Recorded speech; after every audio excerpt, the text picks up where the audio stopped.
देख, जैसे कि समझ ले कि ये हमारा वेक्टर गिवन है 1 2 2 4 5 3, इसमें 2 डुप्लीकेट है। तो ध्यान से देख, ए स्टार्टिंग में 0 है, फिर हमने उसको जॉर किया वी ऑफ आई के साथ। मतलब हमने पहले क्या किया, हमने सारे एलिमेंट का एक जॉर ले लिया।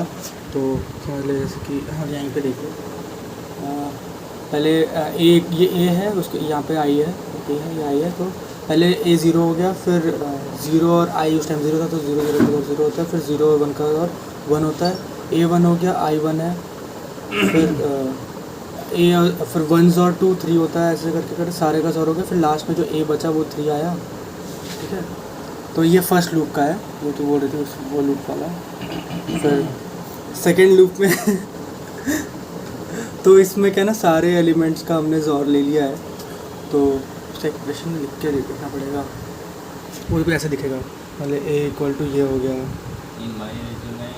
1 jaw 2 jaw 2 jaw 4 jaw 5 jaw 3, मतलब हमारा वेक्टर यही है ना, ठीक है। तो ये हो गया फर्स्ट लूप का, चल ठीक है, ये फर्स्ट लूप हो गया। अब सेकंड लूप समझ ले, मैंने एक और बी माना, उसको 0 ले लिया। अब सेकंड लूप में पता है क्या हो रहा है, सेकंड लूप में हो रहा है बी जॉर आई, और आई है कहाँ से, 1 से लेके साइज ऑफ n तक, मतलब हाँ। तो कैसे होगा ये, कुछ ऐसे होगा, मतलब ठीक है, बी को 0 मत ले ले, कैसे, हाँ ठीक है, बी को 0 लेके देखते हैं पहले। फिर कैसा हो जाएगा, बी इक्वल्स टू हो जाएगा 0 jaw 1 jaw 2 jaw 3 jaw 4 jaw 5 4 भी होता है ना, 4 जॉर 5। तो कितने एलिमेंट्स हैं इसमें, 6 एलिमेंट्स टोटल, ठीक है। तो फिर 6 एलिमेंट्स है, तो 1 तो फिर 5 बार ट्रैवर्स करेंगे, क्योंकि 1 से स्टार्ट हो रहा है ना। यहाँ पे देखिए 1 से स्टार्ट हो रहा है, यहाँ पे 1 से n तक जा रहा है, n हमारे यहाँ पे 5 है, मतलब 6 है, तो फिर 1 से 5 तक जाएगा। तो फिर ये ऐसे हो गया, ये बी हो गया। तो मैं मुझे क्या चाहिए, मुझे चाहिए एज और बी करूँगा, मतलब ये ए जो है ये फर्स्ट लूप का सारे एलिमेंट का जॉर, और जो बी है वो 1 से लेके n-1 का सारे, क्योंकि क्वेश्चन में क्या किया ना कि हमको 1 से लेके n-1 तक के सारे एलिमेंट्स का रेंज, मतलब सारे एलिमेंट्स इसी रेंज में आते हैं, ये है। तो इसलिए n-1 लिए, मतलब यहाँ पे 1 से, इसलिए यहाँ पे लेस देन n है, मतलब क्योंकि n तो वैसे तो 5 6 है, बट हम 5 तक ही ट्रैवर्स कर रहे हैं, क्योंकि इतने ही एलिमेंट्स, इसी रेंज में एलिमेंट्स एग्जिस्ट करते हैं, इसलिए वैसा सीन है। फिर मैं एज और बी करूँगा ना, तो ए क्या है मेरा, ए क्या था अपना 1 जॉर 2 जॉर 2 जॉर, तो 4 जॉर 5 जॉर 3 जॉर 3। फिर बी क्या है अपना, यह है 1 jaw 2 jaw 3 jaw 4 jaw 5 jaw, ठीक है। तो बी ए में एलिमेंट, नंबर ऑफ़ एलिमेंट ज़्यादा है, एक ज़्यादा है, जो ज़्यादा एलिमेंट जो है वो तुम्हारा डुप्लीकेट है।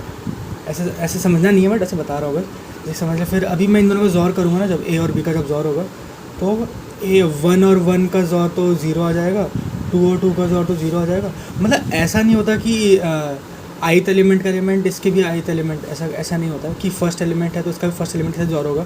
सारे एक साथ वापस लिख कर दिखाऊंगा, 1 jaw 2 jaw 2 jaw 3 jaw 4 jaw 5 jaw 3, फिर इसका जॉर ये एक एलिमेंट, फिर 1 जॉर 2 जॉर 3 4।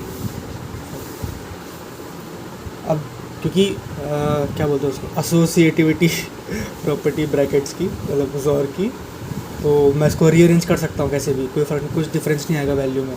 तो मैंने इसको ऐसे ही रीअरेंज कर दिया, 1 जॉर 1, फिर 2 जॉर 2, फिर 3 जॉर 3 जॉर 4 जॉर 4, फिर जॉर 5। मतलब मैंने बस रीअरेंज किया कुछ, मतलब ऐसा अभी कुछ मैंने सिंप्लीफाई नहीं किया, जॉर की वैल्यू निकाली नहीं मैंने किसी की भी। बट मुझे पता है कि अगर सेम जॉर है, मतलब एज और ए हमेशा 0 होता है, तो ये 0 हो गया, ये 2 भी 0 हो जाएंगे, 0 जॉर 0 भी 0 ही होता है, ठीक है। अभी ये 2 ऐसे ही है, क्योंकि मतलब ये उसको यूज़ ही नहीं किया ना, मतलब मैंने इसको, मतलब मैं जॉर नहीं ले रहा, मतलब इसका जॉर नहीं ले रहा मैं, क्योंकि 3 जॉर 3 तो 0 ही है, 0 ही आएगा, 4 जॉर 4 भी 0 आएगा, 5, अच्छा मैंने यहाँ पे एक 5 नहीं लिया, अब यहाँ का जो 5 है मैंने नहीं लिया, तो यहाँ पे एक और 5 ले लो, तो और 5 और 5 भी 0 आ गया, और ये भी 0 ही है, क्या कर रहा हूँ मैं, हाँ।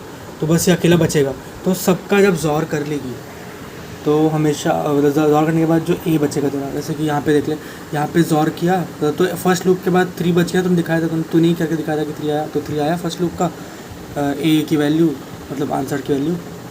फिर उसको मैं ए 1 2 3 4 n-1, क्योंकि इतनी ही रेंज में एलिमेंट्स है तो उन सब के साथ मैंने जॉर किया कर दिया। फिर उसके बाद ये मतलब और ये जॉर की वैल्यू चेंज हो रही है, मतलब आंसर पहले 3 था, फिर 2 हो गया 1 के साथ जॉर करके, फिर 0 हो गया, 2 जॉर 2 0 होता है इसलिए 0 हो गया, फिर 0 जॉर 3 3 होता है, 3 जॉर 4 7 होता है, 7 जॉर 5 2 होता है 2, क्योंकि जैसे यहीं पे देख ले 2 बच गया, मतलब 2 हमारा डुप्लीकेट है इसका मतलब ये, ठीक है।